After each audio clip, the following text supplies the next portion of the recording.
Welcome back to Traders Audio Edge.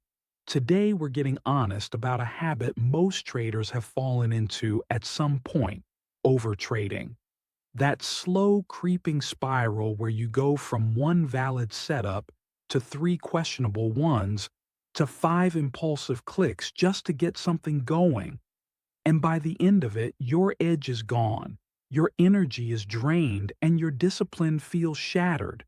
But overtrading isn't just a behavior problem, it's an emotional leak.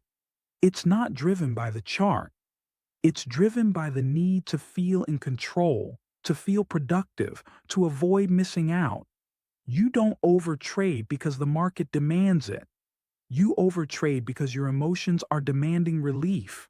Relief from what? From boredom, from tension, from the discomfort of waiting, from the feeling of falling behind. You convince yourself you're staying sharp by clicking more, watching more, reacting more. But really, you're losing your center. You're searching for confidence in action, not in structure. And that's where the breakdown happens. Because real trading isn't about activity, it's about precision, it's about timing. And when you're overtrading, you're not acting from your edge, you're acting from your emotions. That subtle urge to get back to even, to make the session worth it, to avoid sitting in silence while others seem to be profiting.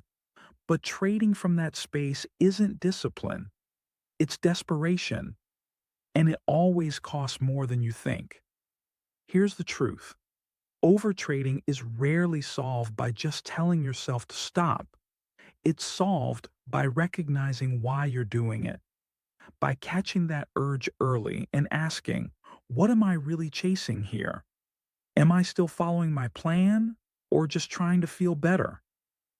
Because if you don't interrupt that emotional loop, your fingers will always find something to click.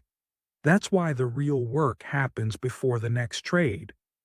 You train this awareness by reviewing your sessions, by tracking not just your entries and exits, but your reasons for taking them. Was that trade based on structure or stress? Was it a clean setup or an emotional reaction to being down on the day? You need a stop loss for your mental capital, not just your account. That means putting rules in place to limit the number of trades per session, walking away after two setups if nothing valid appears, taking a real break when you feel the urge to force something. These aren't just discipline hacks. They're ways of honoring your energy, your process, your edge. Because the more you chase, the more the market will pull away. The more you press, the more fragile your decision-making becomes.